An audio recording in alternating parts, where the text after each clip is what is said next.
Thank you very much for the introduction and good morning, everybody. And thank you also to the scientific committee for this opportunity to present our physiotherapy randomized controlled trial. This is my disclosure file. I have a slide. I have nothing to disclose. So stress urinary incontinence typically happens in high impact situations, such as sneezing, coughing, or running. High impact situations typically occur during sports activities where both feet leave the ground. And such high impact situations, they happen within milliseconds and with high ground reaction forces. If we look, for example, at the landing during a counter movement jump, time to force peak takes about 45 milliseconds with about 10 times our body weight. Pelvic floor muscle training is effective and is recommended as a first-line treatment. Up to date, pelvic floor muscle training is described as based on voluntary contractions. Looking at pelvic floor muscle voluntary contractions, time to peak, in other words, time to mean maximal strength, takes approximately 500 milliseconds.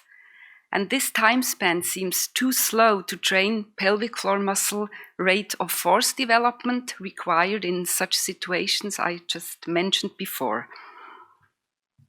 So the aim of our study was to compare two self-developed physiotherapy programs for their effect on SUI. One was a standard pelvic floor muscle training, the one for the control group, and one was a standard pelvic floor muscle training plus involuntary reflexive pelvic floor muscle training. For the involuntary pelvic floor muscle training, the participants performed whole body movement, triggering reflexive pelvic floor muscle contractions. And such whole body movements were, for example, jumps. Our hypothesis was that the experimental group would make a greater improvement in SUI than the control group. The study protocol was published in Trials, and there you can also find an additional file which gives the exact details of our training protocol. And both those protocols are described really in detail regarding the training parameters. In other words, regarding muscle action and contraction velocity, about load, repetitions, volume, time of rest periods, frequency of training per week and per day. We chose a triple-blind RCT with a 6-month follow-up. We included women with dominant stress urinary incontinence, and our primary outcome was the ICIQ urinary short-form questionnaire. The intervention lasted 16 weeks, including 9 PT consultations, these were personal consultations, and 78 home training sessions. And we analyzed group differences and the development over time.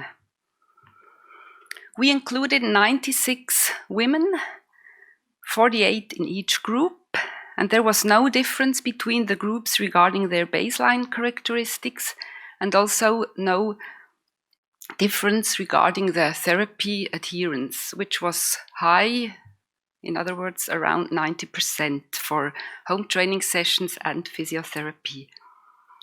The ICIQ urinary short form showed a significant pre-post decrease of about 3 points. However, we found no difference between the groups at any time point. So, coming to the discussion, contrary to our hypothesis, we found no difference between the groups, meaning that we could not show any gain in this additional reflexive pelvic floor muscle training. Both groups showed a clinically significant improvement on the ICIQ urinary short form. However, continence was not completely restored, and this is similar to former pelvic floor muscle training studies. So I said clinically significant improvement. This was described by Nystrom and her colleagues to be at least 2.52 points on the ICIQ urinary short form. And we wondered why in both groups continence didn't get better on this questionnaire. So, taking the training physiology perspective, we wondered whether an explication could be that the application of training methods on the pelvic floor muscles is not comparable to their application on other skeletal muscles. And the question arises whether in our study the training methods were applied with too low intensities.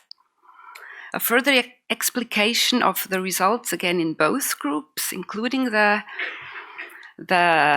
involuntary reflexive training, could be that individual adaptations were impossible in our study due to time-oriented training standardization as required in an RCT.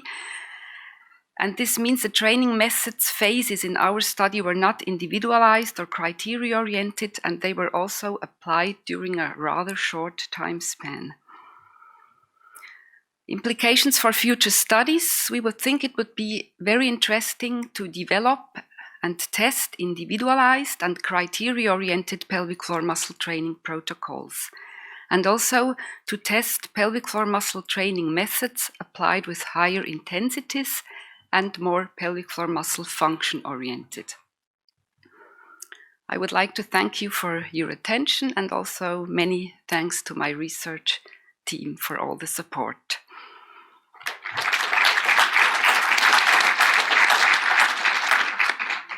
Thank you, and this paper is now open for discussion.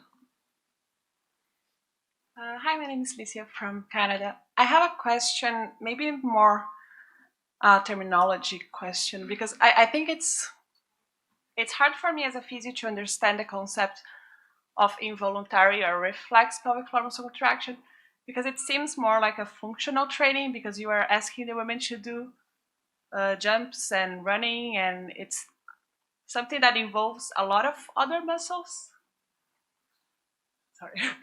So I'm just wondering how could you isolate really the effect of an involuntary pelvic floor muscle contraction? Thank you for your question. So it's difficult to isolate this, and our thoughts were really from a functional thinking perspective. So if I think as a physiotherapy, in general, with my patients, I try to go into function. So I think, or our idea was to try not to stop after the strength training program, but go into the function. And we assumed that there would be involuntary pelvic floor muscle contractions or automatic contractions, because during those impacts, usually we are continent, so it has to be an automatic contraction. In the meantime, we also did studies where we measured involuntary pelvic floor muscle contraction, but when we developed this study, this was before. So it was kind of a thought that we assumed in those situations pelvic floor muscles are needed, so we used those situations to train. But very important, we used them as specific training stimuli. They didn't run a marathon or jump for hours. These were very short stimuli. So this, we think, is worth a try to try. Yes. Yes. Lena Frawley, Australia. Thank you, Helena. Thank you. Two parts to the question.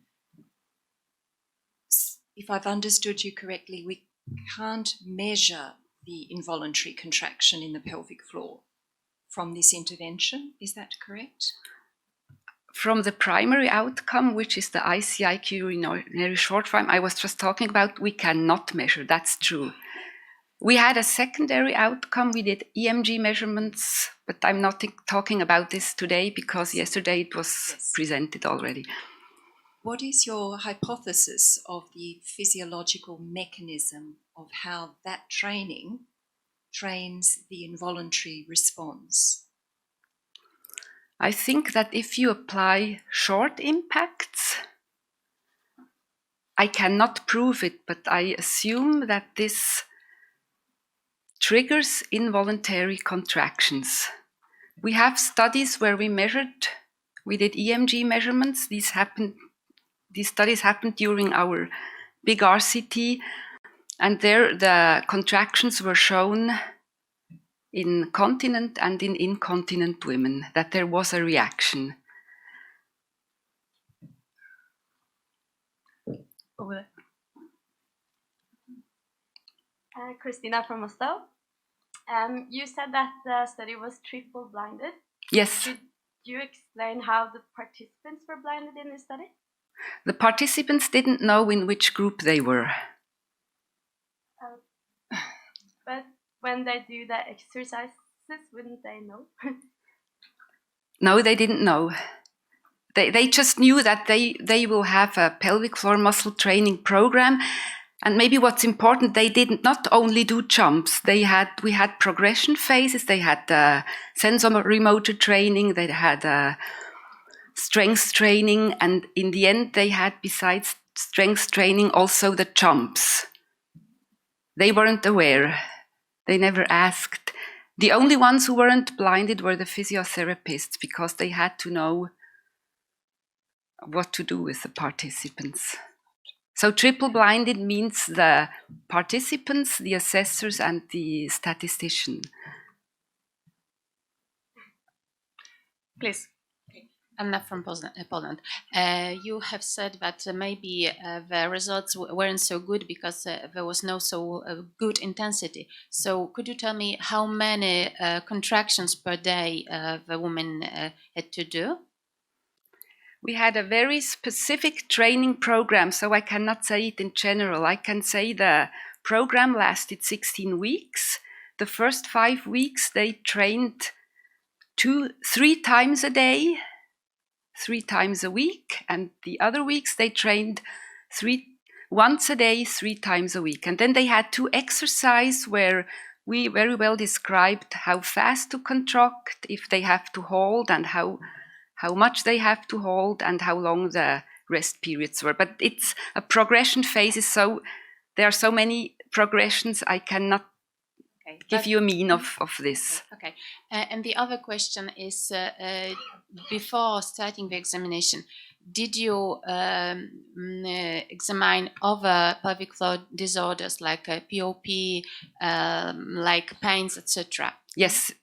There was the head of the urogynecology of the university hospital in Bern who did include or exclude participants, and she made a very thorough examination. So it was an exclusion criteria, for example, a PUBQ greater than 1. So this is it's published, so we can check everything. Yes, but this is two clearly short defined. questions. Yeah, and I have a question. Everybody does like 3 times a day or so exercises. Why don't we empower women to do it all day long? Like I teach my patients fast fiber and slow fiber training. I sometimes go through the park and show when you scoot forward, you can do a fast fiber, or how you can do a slow fiber, and empower them. And then they come and say, oh, each time I cut an onion, I do a slow fiber training or so on. And whether that would make a difference if they know how to do it throughout the day. Then they jog in the park, or and they can do it all day. Please, short. Yeah. Yes, we adhere strictly to training science, and if you train your biceps, you don't walk around with a weight and do this all the time. So we really adhere to how you train other muscles according to training science guidelines. So next question, please. Thank you, Ingeborg Brecken from Oslo. Thank you. According to your hypothesis, doing jumping exercise should lead to increased volume and power and strength of the pelvic floor. But what we see with the gymnastics doing jumping exercise, according to the lecture of Karibö yesterday, we can't find that. So the background for the hypothesis, I can't find it really. So if we train legs, for example, for greater jumps, they do reflex training. So we didn't do the jumps for strength training. We did the strength training before. We did it for reflex training, according to training of other skeletal muscles. Yeah, but as a gymnastics, I would say that we will do this all the time, doing gymnastics, and we know that the gymnastic athlete leaks more than. But my patients Normal often, they population. don't do anything anymore, and we don't do it like athletes. We really do it in low dose. We need to stop there and Yes, continue maybe in discussion. the break. Thank Thank you you very much.